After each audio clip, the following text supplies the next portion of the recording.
नमस्कार। आगे बढ़ते हैं पाठ संख्या 415।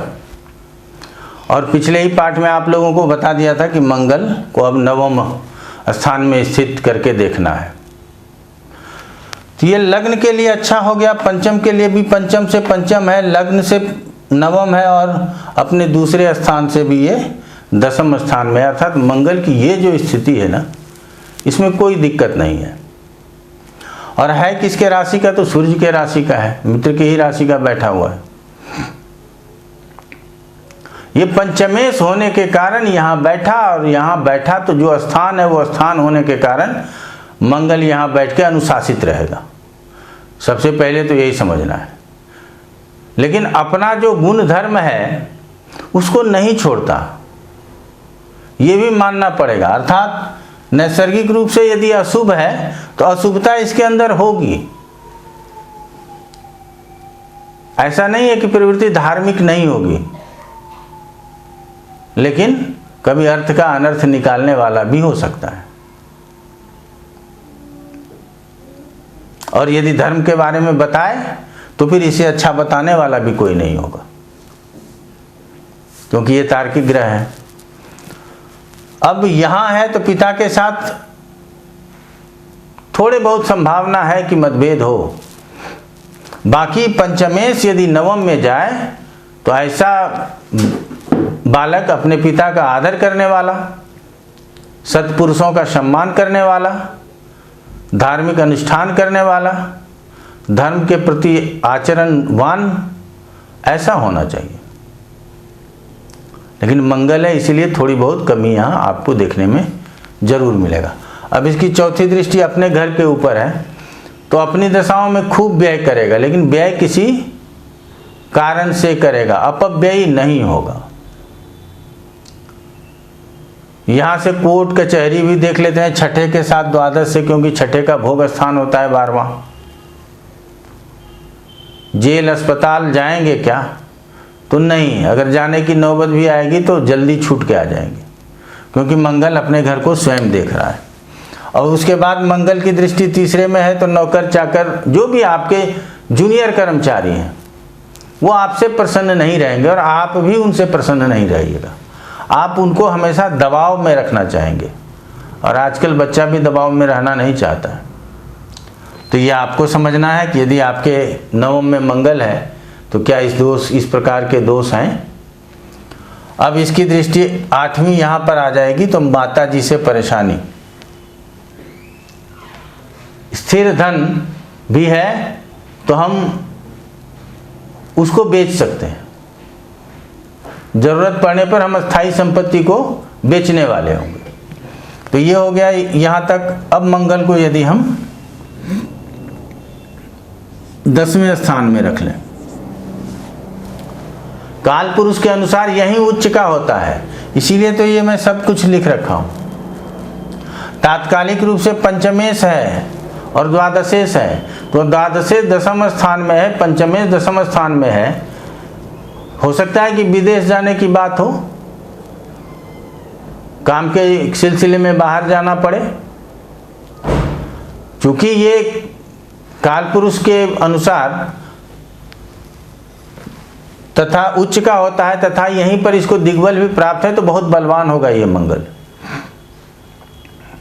तो आप अपने सहकर्मियों को अपने दबाव में रखना चाहेंगे, और वो दबाव में रहेगा भी, क्योंकि आपके पास हर बातों के लिए तर्क अच्छा होगा। अब यहां से जब दृष्टि लग्न के ऊपर जाएगी तो ये अच्छी बात नहीं है। हमेशा चोट चपेट का भय बना रहेगा, और जब उसकी दशा अंतर्दशा आए तो वहां तो सावधानी रखने की जरूरत है। तो क्या ऐसे दशाओं में जब मंगल छठे, 8वें, 12वें को देख रहा हो, या लग्न आदि स्थान जिसको वो नुकसान पहुंचा सकता हो, तो ऐसे में क्या उसको रत्न पहना सकते हैं पंचमेश होने के कारण? ये सब आगे आप लोगों को बताएंगे। चलिए, यहाँ प्रॉब्लम हुआ है, यहाँ भी प्रॉब्लम हुआ। लग्न को देख रहा है, चतुर्थ को देख रहा है, अब पंचम को देख रहा है, तो ये इसका अपना घर है, तो पढ़ने के लिए भी विदेश जा सकता है, और कार्य करने में बहुत कुशल होगा।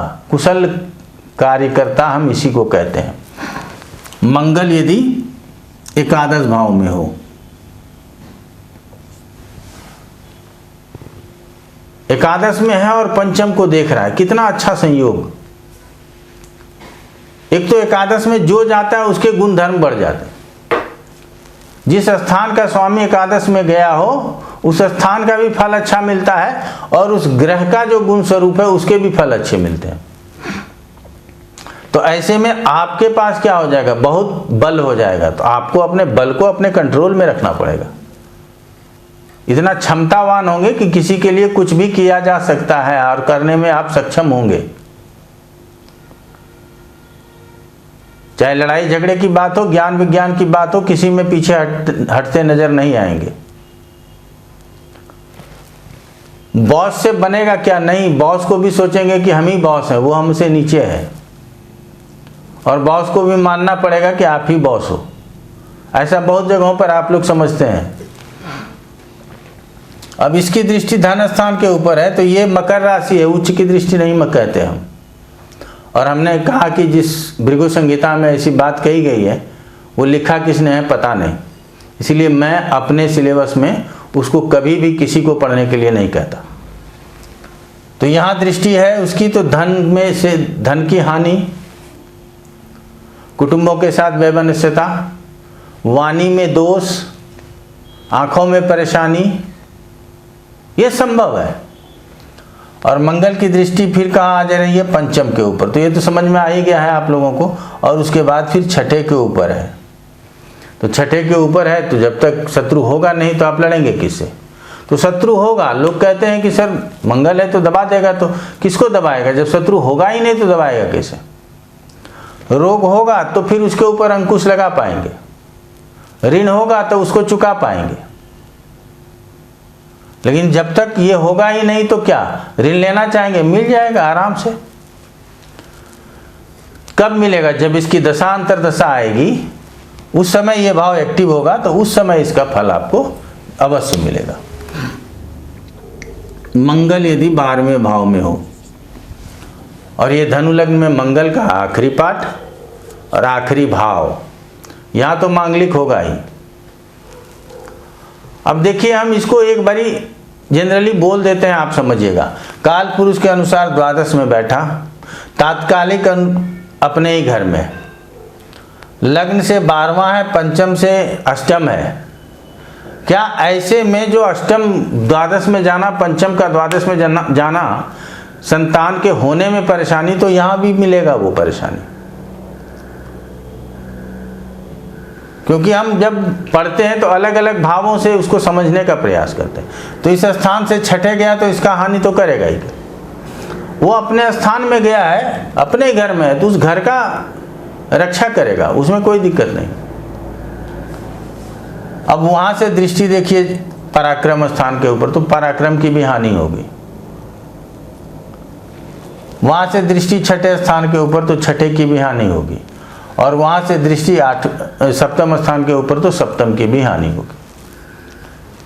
नौकर चाकर मंगल की दशा आएगी, भाग जाएंगे। इतना ही आप उसके ऊपर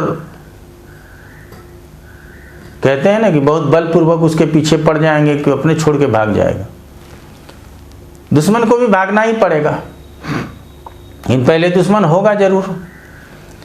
और ये पत्नी के साथ विवाद हो सकता है। द्वादश का मंगल है, स्वराशि का मंगल है, और प्रकाशित भाव में मंगल है, बहुत बलवान है। तो बलवान है तो दृष्टि बलवान है, ये मैं नहीं कहना चाहता। तो स्वाभाविक रूप से यहां जब देख रहा है तो इसके दृष्टि में तो दोष है ही।